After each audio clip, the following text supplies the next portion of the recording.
Roland Martin, the man, is joining us live from Liberia. Hey, Roro. How's Liberia treating you? What's going on? Can you hear me? We can hear you. Yeah, things are going great. It has been an unbelievable busy day. We, of course, today had sat down with the Liberian CEO. Yesterday, of course, spent time at Monrovia City Hall. Tomorrow, I'm actually sitting down with Alex Cummings, former top executive at Coca-Cola, who's actually part of the opposition party, who's running for president next year.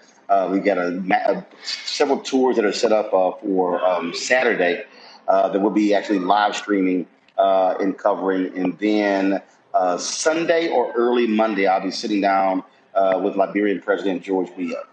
So it's been very interesting. You're talking about a country that's just the facts have been just unbelievable. You're talking about a nation of 5 million people. But the problem is here in Monrovia, 1.5 million people live in the city, even though it was only built to accommodate 300,000 people. Then the median age in this country is also unbelievable. The median age is 19.4. Wow. So it's an extremely young country, and as Greg knows all too well, Liberia was the crown jewel of Africa. Became the first republic in 1822, and then the problem is in this country, it was the war in the coup in 1980, and it was in 1989 when the war took place. That lasted 15 years. So all of that progress, roads, bridges, schools, economy, all of that was pretty much destroyed for 15 years. I was just talking to an Alpha brother who goes back and forth between Atlanta, Liberia, and Nigeria. He said the Nigerian war lasted 3 years. This lasted 15 years. So they really are desperate to rebuild the country. It's a country with its budget is only $700 million. I was with the Minister of Information yesterday. He was talking about a roads project that they have there, where he said the roads project alone is $350 million. He said it's half our budget, and so it's a whole lot that they are trying to do to rebuild this country that has an amazing connection. In that it is the only African nation with a direct connection to African Americans. The only one. Some 12,000 African Americans came here in between a 30-year period, and so it really has been. It's really been interesting as we have been traveling around and seeing what could have been. I mean, just imagine if this country, if you think about Ghana being developed right now, you think about Nigeria, you think about South Africa, Liberia literally was 50 years ahead of where those countries are today. Imagine what this place would look like had that not happened. So. Really incredible, coverage you're doing down there, Roland. And, there was a huge push to get, Black people, African Americans to go to Ghana. Are you seeing that kind of push with Liberia, or is this something that you're hoping to spur with your trip and the coverage that you're doing down there for the bicentennial celebration? Well, this is a huge difference. And in fact, I had a meeting. We're going to be uploading that meeting very soon. Where I had with the Minister of Information. Remember, how you doing? Remember, Ghana was very ahead. Ghana was planning that for 3 to 4 years. You've not had that lead time here in Liberia, and so they have been really doing things on the fly in terms of trying to promote the bicentennial.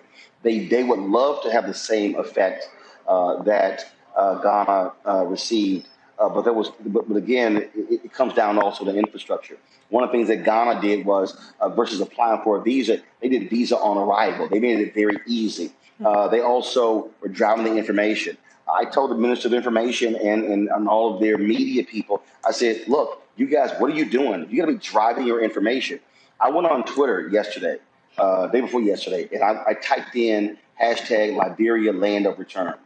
And what happened was that under top tweets, I had personally the top 20 tweets. And I said, okay, where are your photos? Where are your videos? They said, well, most Liberians are on Facebook. I said, no, you're not posting for Liberians. You're posting for non-Liberians. I said, you guys can be pushing content to Instagram, to Twitter, to Facebook, I said, you need to be on TikTok. I said, that's what you have to do. You got to build the resonance. I've got Liberians who are following my coverage. I said, but you've got to be doing that on the president's page, on your country's page. And so it's a whole lot that they actually have to do. But I will tell you, when you start studying the history, and of course, before we planned this trip, I had to hit Greg up to look at any one of those 38,000 books sitting behind him to say what was the best books on Liberia. And the thing that was interesting, again, was when you look at the history. I mean, the first president of Liberia was from Norfolk, Virginia. The contingent of black people who came, and then you had other presidents, from Ohio. You got black folks who came from North Carolina, from Virginia, from Mississippi. And so what I also told the Liberian government, you should be doing bicentennial events in these American states to show the linkage. The Methodist Church was huge here as well. The first church was a Presbyterian church. I said, you should be pulling them along and having them be a part of this as well. And yesterday, the deputy ambassador, and we live streamed this, he gave some remarks. They talking about creating essentially like we have the civil rights zones, if you will, the one in Atlanta, the one in Birmingham, these cultural zones. So he talked about the idea of sort of creating something along those lines for Liberia. And unbeknownst to me, they actually asked me to come up and speak. It wasn't planned. And I walked up there and I said, look, I appreciate the ideas of the deputy ambassador. I said, but I'm here for the money. I said, so what y'all need to do, and I literally turned to the ambassador and turned to the mayor of Monrovia. I said, what you need to do is tell someone like me how much you need. I said, and so when the Congressional Black Caucus arrives on Sunday, you tell them. And when we go back, I said, we're going to amplify it, and we're going to say to Pelosi, to Schumer, to members of Congress, this is what is needed. Because there is a story. There is a story of people of African descent who came from America there in Liberia, and it's one hell of a story. And too many African Americans don't know what that story is. And so we all went to Ghana to reflect and touch upon all of those people of African descent who were placed on slave ships to come to America. But too many of us have no clue about the people of African descent who left America and who returned back to Africa. Well, I can't let this opportunity go by without letting Dr. Carr weigh in and ask you about your trip in Liberia. Dr. Carr? Oh, thank you, Reese. It's good to see you, bro. Man, we've all been watching, man. And by the way, Greg, tomorrow night, the Alphas are doing a reception for me. And the Minister of Information of Ghana is an Alpha. So they're doing a reception for me tomorrow night. We'll have that for you as well. So the brothers of Alpha Phi Alpha are fully represented here in Liberia. That's what I'm glad to hear that, man. Yeah, I've been watching, man, along with everybody else in the stadium. I love that blue number you had on the first day, that sky blue joint, and of course watching President Weah's speech there in the stadium at the Bicentennial, and then watching that interesting panel on the economic future of Liberia. And my old professor, I saw Malefi Asante gave the keynote. Y'all covered that, and then the Monrovia Day, that was interesting as well. And then, of course, watching you stop by Joseph Roberts' statue, man, was really something. I guess. Oh, you got connected. I guess if I had a question, it would be about what role do you see the United States still interfering in the politics of Liberia? As you know, well, like you said, mm-hmm. What do you see there in terms of that, or any other country for that matter? Well, the three countries that have major embassies here in Monrovia, the United States, Mexico, and Germany. That was quite interesting.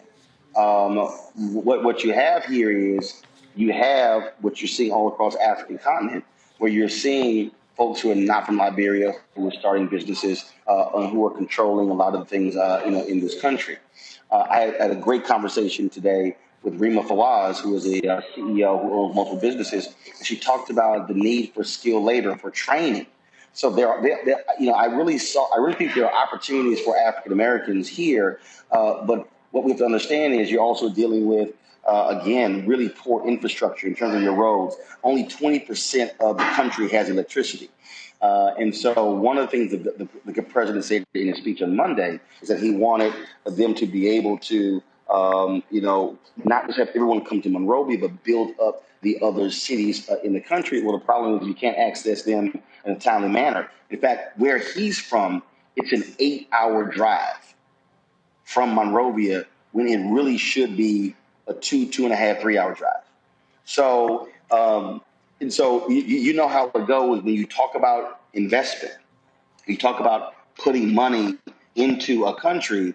They want a return on that investment, and many African nations have been held hostage by that. And so that's one of the things. And so a lot of these people, entrepreneurs, they basically are money they get, build a bit more, get more money in, build a bit more. So there's no investment from the government. So really it's from them as individuals. So you have these forces. Last point I'll make is this here, Firestone. Okay, Firestone gets most of its rubber from Liberia. Firestone has never built a manufacturing plant here. So they have employees on their plantation, the rubber plantation. Well, they take the rubber and send it back to the United States. Last year, iron ore is the third. So the three biggest industries in Liberia: rubber, timber, iron ore.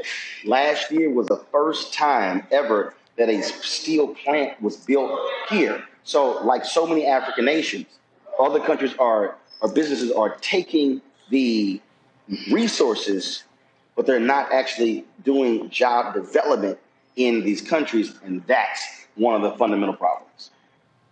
I hate to hear that, brother. Yeah, it's a brand new book that just came out. I'm looking at called Empire of Rubber. Firestone been running a criminal enterprise in Liberia forever, man. I'm really disheartened to hear that they're still there in that fashion. And I'm surprised the Chinese are not there. You haven't seen the Chinese? Have not seen the Chinese. No, you're right. They have been all over Africa, many other countries. With their resources. Really, what you have here, you have a number of Lebanese who are here, Indians who are here. You got some folks who've been here, several decades. But that's really what you have. And in fact, we had if y'all saw the Instagram post I made, that was a hotel and resort that Bob Johnson had opened here in Liberia when President Roland Johnson's release was there, and so we had lunch there. It was just sitting out there having dinner. The breeze was amazing, sitting by the ocean. But he sold it to a Ghanaian investor. Part of the problem, like in the United States, like black businesses, COVID has had a tremendous impact and it's slowed down so much. And many of these entrepreneurs have gone out of business. They're trying to make ends meet. And so you've seen a lot of that take place as well. So it is a nation that is trying to recover. But again, that civil war had such a huge impact economically on this country. And look, it's 1 million Liberians in the United States. So think about that. 20% of the population. Yes, sir. Man. Wait. You still there? Reese, you there? Yeah, I think we lost Roland. But I'm here. I'm here. Oh, you're back? Okay, great. I'm just looking, brother. Hey, look, we can talk. I know we got to get the mayor back on. I'm just looking. Hey, man, this footage. Oh, yeah. I think we lost the mayor. So, Roland, it's your show. So, look, first of all, hit the mayor back and tell him my apologies. You got to understand, it's 11:33 p.m. here, and literally we've been gone since 7 a.m. And so I said, hey, let me just pop on, just give you all some feedback for this live hit. Because we have to be back up in 7 hours because the mayor of Monrovia wants to present something to me tomorrow morning. And essentially, chief of staff of the president of the country to discuss my interview. So it's a whole lot going on. I've been on Liberian television and radio, and so it's been a whirlwind. But again, it's been really great. Well, it's wonderful to have you on. This is your show, so we always enjoy hearing from you. One thing I did want to ask you, though, real quick, is I saw that just beautiful painting that you showed on your Instagram of the little girl. What other kind of swag are you bringing back to the States, and how are you getting it here? Because I know you got some good first-class seats that you flying back on. Well, again, if you look, I went to Ghana twice before, so I brought an empty duffel bag, this huge duffel bag that I got from the OJ's golf tournament, and so if I want to buy some fabric or some things along those lines, and luckily with the art pieces, they're canvas, and so I can just remove them from the placards and just slide them right into the bag. So it's certainly got some eye on stuff. There's amazing carvings and things along those lines. And so, we'll have time to do some of that shopping. But yeah, there were art pieces that were all over City Hall yesterday, and I saw that one, and I said, "Yo, I gotta get that one." It really stood out. So my wife liked that one as well. So she's like, "Yeah, get that one." So it was pretty cool checking that out. And I think I still go back to this for many of us, and that is it is important for us as African Americans to not be so locked into our mindset of just what's happening in the United States, what's happening with our people globally. Because you guys did the story the other day, and when you look at the Black immigrant population is growing 3 times faster than African Americans in the United States. When I talk again, there are 1 million Liberians in the U.S. They are significant in Houston, in Philadelphia, in Washington, D.C., in many places. And so I know you got people out there who we only should be concerned about African Americans, but the reality is this. If you have those type of numbers, we better recognize that we better be in partnership and not in competition. Right, Roland, and we've been discussing how we're not really moving the needle that much economically in this country with the statistics that we're seeing around the wealth gap and home ownership. And, you talked about it when you've done your programming on Ghana, that one of the real opportunities for economic investment is actually back in the motherland. So, hopefully people watching your coverage will see more ways that they can get involved and perhaps, harness some opportunities in Liberia. Anything else you want to share with us, Roland, before we go to a break? We've got more stuff. That's something we'll be bringing back. We'll be live tomorrow, live Saturday, and again, right now the interview with the president is scheduled for Sunday, Monday. I think we're leaving on Monday. So we're trying to figure out, because our initial flight got bumped. So we're trying to work through that. But we look really forward to bringing that conversation as well. And let me say this, and I really want our fan base to understand this. CNN is not here. MSNBC is not here. Fox News, ABC, NBC, CBS, all Washington Post, New York Times, and these people here. Okay, we run through some French reporters who are here. So I want our people to understand this network is called Black Star Network. It's named after the cruise ship of Marcus Garvey. Why did Marcus Garvey want that cruise ship? To connect African Americans with the African diaspora. That's also what we're able to do with the network. So the coverage that we're providing, we are talking to Liberian Americans. We're sharing this story. And so when we talk about support what we're building, we literally are building what our ancestors wanted us to build. And so you got haters out there who do what they do. And so when we ask for folks' support, understand this is why we are doing it. This is what we're trying to accomplish. And I've got people who come to me, okay, hey man, when you come to Senegal, when you come to Nigeria, when you come into South Africa, we have to be completely in control of telling our own story. And so I appreciate it from our fan base when you guys are able to support us. And so y'all know what I do. Cash App, go ahead and pull it up. $ RM Unfiltered. Of course, PayPal is R Martin Unfiltered. Venmo is RM Unfiltered. Zelle is Roland at RolandisMartin.com. And if you the P.O. Box, okay, I can't remember off the top of my head. It's new. Right there, P.O. Box 57196, Washington, D.C. 20037. My screen is blocking it. I think it's 37. Trust me, when you are able to contribute, you are making trips like this possible for us to tell the story that mainstream media And let me also be clear, no other American Black-owned media is here either. So, Racy, keep holding it down. Greg, thanks a lot. Tell the mayor my apologies, but we're going to put him back on the show, put him back on and give him his time back.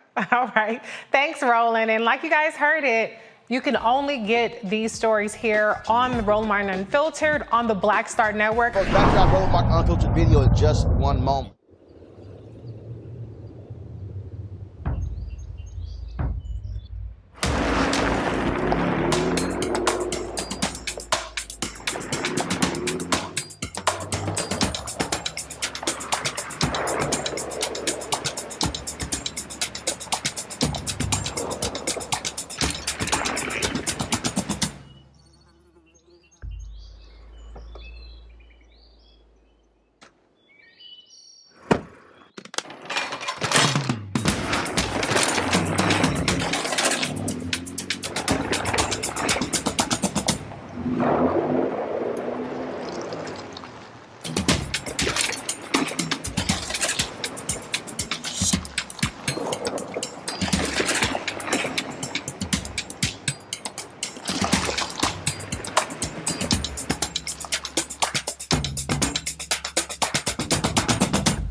Time to be smart.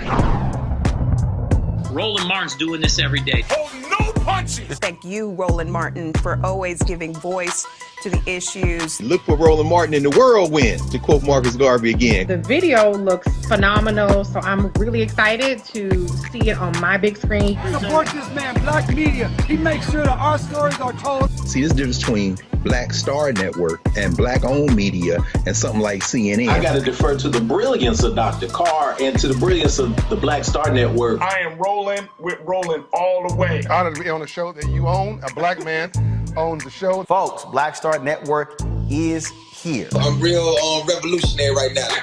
Roland was amazing on there. Stay black. I love y'all. I can't commend you enough about this platform that you've created for us to be able to share who we are, what we're doing in the world, and the impact that we're having. Let's be smart. Bring your eyeballs home. You can't be Black-owned media and be scared. You dig?